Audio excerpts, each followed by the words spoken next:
The question is that the Maori television service Te Aratuku Whakarata Irarangi Maori Amendment Bill be now be agreed to. I call the Honourable Member Claire Curran. Thank you, Mr Speaker. Mr Speaker, Maori television is New Zealand's Indigenous broadcaster. It provides a wide range of local and international programs for audiences across our country and also online, and it's internationally recognised. Maori language is at the heart of Maori culture and New Zealand's unique cultural identity, and the Maori television service's vision for Maori language is to be valued and embraced and spoken by all. It was launched in 2004 and it's almost 10 years old, and I think that that is a really important point first up to acknowledge in this House today. And in those 10 years it's largely achieved its objectives, and I want to pay particular tribute here today to my colleague, the late Parakura Horomia, for his courage and determination in establishing Maori television. It could be described as a taonga. So, Mr Speaker, today I put to you that we should keep it that way. And I'd also like to acknowledge the contribution of Jim Mather as the outgoing Chief Executive of Maori Television, who has steered New Zealand's only publicly funded television station through recent years to a place of great value in New Zealand's broadcasting environment. In contrast, Mr Speaker, though, the appointment process of a new Chief Executive is currently under public scrutiny, high public scrutiny, and certainly a cloud due to the highly questionable and certainly botched process under the auspices of its current chair and former National Party MP, Georgina Tahuhu. This process, which reeks of cronyism and dodgy practice, resulted in a highly regarded and experienced board member, Ian Taylor, resigning from the board over the process used well before questions were asked in this House. Mr Speaker, government ministers have subsequently ducked for cover because they know that it's a bad look. The minister in charge of this bill should recall that Maori television is in the good place that it is today because of the utmost care and transparency which surrounded its appointments and mandate after some mistakes were made in key appointments at its beginnings. And a publicly funded media organisation should be scrupulously independent from government ministers or MPs, past or present, and neither he, this minister, the shareholding minister, nor Maori television will make public the detailed reasons why Ian Taylor left the board. But when that information comes to light, as it surely will, then the role played by the board chair will be exposed, and we will certainly have more to say on this matter. Her role will be exposed and her position may well be untenable. Mr Speaker, this bill appears on the face of it to be quite straightforward, but it certainly is not. Labor is supporting this bill, but I want to explain to the House some of the complex issues surrounding it and questions that remain. It does seek to make some minor changes to the functions of Maori television to strengthen its focus on the language and the culture, but importantly it allows for the current analogue spectrum which Maori television runs on to be switched to digital, which frees up more spectrum for possibly up to 8 digital services. Now this is important, and this is why we're hearing this bill under urgency, because that has to happen by the beginning of December, by the 1st of December. Now what is the date today? What is the date today? The 20th of November. That's pretty close. So it actually has to happen. That's why we're hearing it under urgency today, and I think we all should acknowledge that.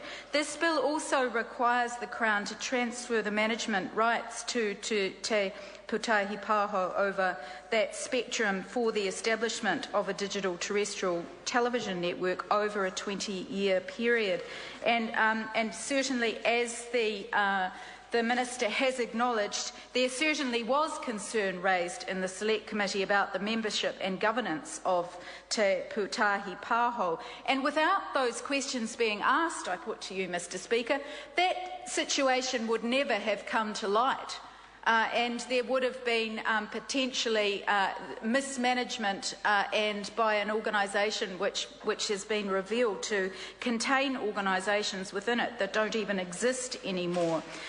Even in the commentary on this bill, says that we consider, which was agreed to by everyone in the committee, that we consider that the current situation exposes Te Pūtahi Pāho to criticism as some of the constituent groups appear to be defunct, and recommend that this issue be addressed with some urgency, which the Minister has acknowledged is being undertaken. But we were also assured, Mr Speaker, by the relevant officials that this was being addressed. And also, we noted that the relationship between the Crown ministers and Te Pūtahi Pāho needed to be clarified, which would be, we hoped, achieved by the amendments recommended in this bill. Mr Speaker, this could be described as a dog's breakfast of a management situation that we are putting this newly converted spectrum into. And this is something that this side of the House remains concerns. It raises questions around whether the government has its house in order in passing a bill which transfers management of valuable spectrum to an organisation which is clearly not properly constituted or properly functioning.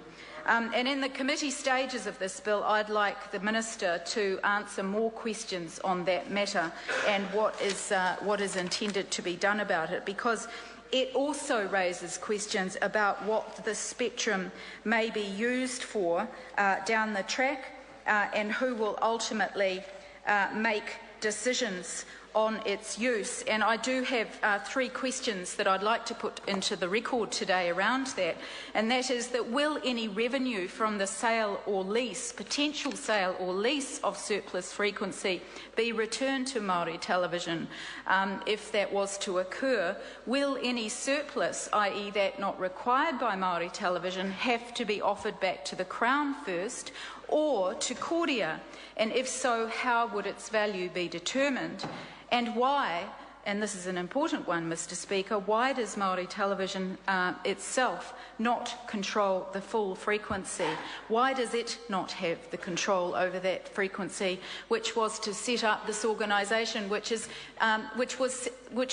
almost about to turn 10, which does have a pride of place in our country and should be given the full value that it is accorded, which brings into question the wider question of the value of the spectrum for public use. Mr Speaker, Maori television is our only public funded TV station. It's not a public broadcaster in the real sense of the term. It has a particular mandate. We no longer have a public television broadcaster in this country since this government axed Television New Zealand 7. And until very recently, we had another problem because we had no broadcasting spectrum that was owned by the Crown. In case we and when this side of government gets into government, this side and decides to reintroduce public television in New Zealand, but there wasn't any spectrum. Interestingly, just weeks ago, on the 23rd of October, we had an announcement from Sky Television that they were handing back to the Crown 4 multiplexes or groups of analogue spectrum, which is the equivalent of 30 to 35 national TV channels. Sky, Mr Speaker, Speaker, has been sitting on the spectrum for years unused. It had to make a decision by the beginning of December to either convert it to digital or hand it back, which raises questions around whether the government raises many questions around this. And first of all, I've just got a couple of things to say. First, two observations. The first is thanks, Sky. Thanks for returning that spectrum. Second, that those frequencies should remain with the Crown. But the questions are, when was the government advised, or formally or informally, that Sky was handing this back? And what was the relationship between this, on the face of it, magnanimous decision to hand it back with no demand for payment, and the wet bus ticket decision of the Commerce Commission just 1 week before that while Sky's contracts with the ISPs reduced competition and probably breached the Commerce Act, that it wasn't going to do anything about it. So why did Sky wait until the last possible minute to hand back this spectrum? This raises many questions about the way the government manages spectrum, and what that spectrum will be used for, and whether it will be sold, whether that spectrum will get sold. I call the Honourable